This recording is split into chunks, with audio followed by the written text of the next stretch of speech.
내가 뭐 한 달, 두 달 혹은 뭐 한 5개월, 6개월 동안 로스팅을 했는데 이거를 내가 알았더라면 이거를 진작에 이렇게 좀 조치를 하거나 기록을 하거나 했었더라면 좋았었겠다 라고 하는 점들이 있는지 얘기해 보실 수 있을까요? 아, 로스팅 할 때마다 뭘 하나씩 체크해 둘 걸, 뭘 해둘 걸, 뭐 이런 것이라도 있을 수도 있잖아요. 습관이라던가 뭐. 예열한 습관 좀 고치려다가 좀 못했었거든요. 시간 계속 많이 바꿨어요. 뭐 좀 약간 댐퍼 닫고 막 오랜 시간도 해봤고, 그리고 댐퍼 열고 좀 화력 좀 세게 해서 또 해봤고, 뭐 두 번 하는 거 한 번 이렇게 해서 막 여러 번 해봤는데 이것저것 막 바꾸니까 루틴 좀 다 안 되는 것 같고 해가지고 예열이 가장 중요한 것 같아요. 막 TP 보면은 막 예열 안 됐는지 이거 확인하다 보면 왜 이렇게 이러는데 이건 이렇게 될까. 권수님이 말해준 게 굉장히 중요한 것 중 하나가 뭐 예를 들어서 보통 중간에 댐퍼 값을 뭐 가변하면서 하시는 분들은 많이 없으니까 그게 난이도가 또 쉬운 게 아니고 그래서 보통 이제 드럼 스피드 뭐 댐퍼 값 투입 온도 정도는 이제 보통 고정하고 하는데 그렇기 때문에 투입 온도는 뭐 종종 바꾸긴 하지만 근데 그런 다른 요소들 드럼 스피드나 댐퍼 값은 거의 고정된다고 했을 때 가장 일관성을 가져다 줄 수 있는 게 예열을 똑같은 열량으로 하는 거거든요. 그게 굉장히 중요하죠. 같은 지점에서 출발을 할 수 있게 만들어주는 거니까. 네. 좀 ROI 그 표가 네. 중간에 올라오면 안 된다라는 거는 좀 느끼는 것 같아요. 빈 ROI이 최고 좀 한번 찍고 이렇게 좀 스무스하게 같이 내려가주면 좋은데 중간에 한번 꺾여서 올라오는 경향이 가끔 있더라고요. 팝이 일어나기도 전에 그 부분만 좀 보는 타입이랑. 빈 ROR이 올라가면 안 된다. 완벽하게 잘 밸런스하고 완벽하게 잘 설계된 로스팅에서는 안 올라오는 게 좋죠. 근데 우리가 항상 그 100% 좋게 설계를 할 수는 없잖아요. 가끔 내가 올라오게 하지 않으려고 했는데 ROR이 올라오는 경우도 있고 강제로라도 조금 ROR을 높여서 익혀야겠다라고 하면서 올리는 경우도 있어요.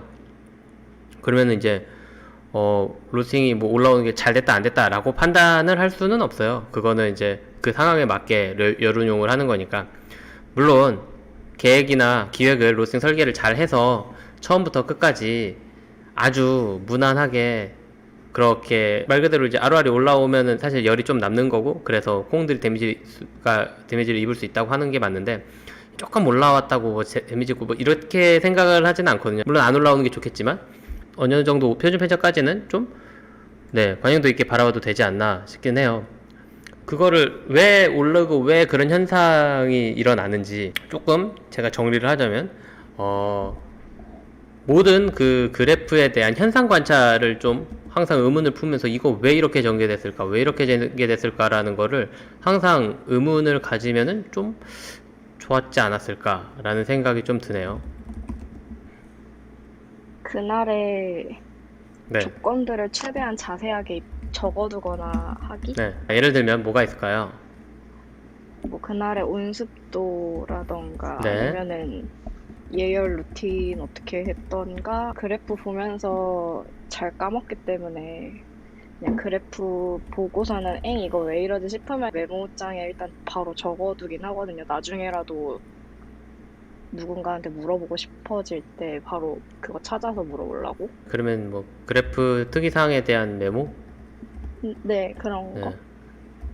저는 센서리를 계속 공부하는 게 낫지 않나 생각하거든요. 로스팅에서 잘못 나오는 것들을 네. 센서리적으로 기억을 해서 어느 부분에서 이게 나오는 그 데미지인지를 파악을 하면 로스팅 수정하는 게 공부가 잘 되는 것 같다는 생각을 되게 요즘 많이 하거든요.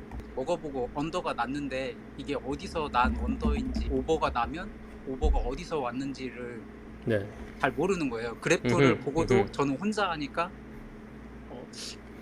잘못 들어간 열량을 잘 모르는 거죠. 그게 이제 미세하게 차이가 나도 네. 이제 맛으로 보면 네네. 약간씩 뉘앙스가 달라지니까 로스팅을 하고 나면 꼭 커핑을 하시면서 이 약간 거슬리는 맛이 있거나 이런 거를 어느 부분에서 나왔는지 이걸 메모를 하시면서 공부를 하면 좀 더 빨리 올라가지 않을까? 네. 센서리 훈련을 해서 정확하게 이 포인트가 어떤 포인트인지를 잘 잡아내서 거기를 맞게 보완해야 되는 점 보완하는 거를 잘 잡아내는 게 네, 좋죠. 센서리는 사실 로스팅 이전에 센서리가 선행돼야 되는 게 맞아요. 테크닉이나 단순 데이터를 기록하거나 이런 거를 떠나서 관능적인 센서리 훈련을 같이 해야 된다는 거. 최대한 변수를 안 놓치려고 해요. 네네. 그리고 혹시나 제가 놓치는 변수가 뭐가 있나도 많이 생각하고. 변수를 다 적는 것을 떠나서 이제 내가 놓치고 있는 게 뭐가 있을까도 다시 한번. 네. 보통은 다 비슷비슷하게 가는데 한 네. 번씩 틀어지는 경우가 있으면 좀 많이 생각을 하는 편이죠.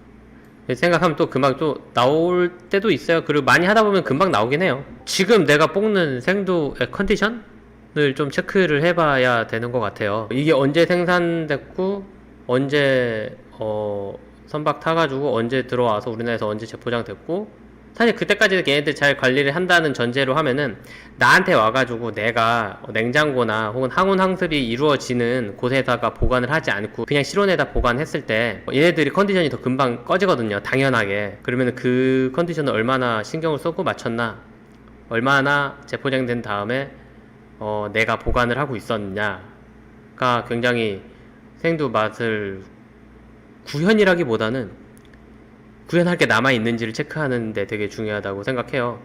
생두의 컨디션을 좀 계속해서 체크를 해서 지금 이 생두가 올바른 퍼포먼스를, 적당한 퍼포먼스를 낼 수 있는 시기가 아직 기한이 맞는가를 계속해서 체크해보는 것도 굉장히 중요하다고 생각해요. 혹시 그 생두 컨디션이라는 거는 어떤 거를 봐야 될까요? 그러니까 컨디션을 봐야 된다는 게 맛을 얘기하는 거 아니면 컨디션을 유지하기 위해서 어떤 것들을 조절해야 된다 뭐 이런 걸 물어보시는 거예요? 콩이 컨디션이 괜찮은 상태다라는 걸 뭘 보고 판단을 해야 될지. 일단은 이 정도의 열량을 먹이고 어느 정도가 나와야 되는데, 그리고 실제로 그게 나왔었고 나오다가 안 나와서 컨디션이 떨어졌다는 거를 예상을 하다가 확신을 가지게 된 건데, 저 같은 경우는 사용하던 중간에 떨어졌는데 사용하기도 전에 그걸 알아볼 수 있는 방법이라 하면 경험이죠. 비슷한 콩 아니면 작년에 같은 콩을 볶았거나 했을 때 이 정도로 열량을 주고 디벨롭 구간에서 이 정도의 샘플봉의 향미를 맡았는데 그럼 이 정도 퍼포먼스를 기대할 수 있겠다, 이 정도 향미를 기대할 수 있겠다 라고 생각이 들었는데, 맛은 어떻게 볶아도 그렇게 안 나오는 거예요. 3배치, 4배치, 5배치 다 엄청나게 다양하게, 그래도 이렇게 안 되는 거는 저렇게, 저렇게 안 되는 거는 저렇게 좀 할 수 있는 저만의 배치 방식들이 있는데 어떻게 해도 안 나오는 게 되는 거죠. 그러면서 이제 깨닫게 된 거죠. 아, 얘는 맛이 같구나.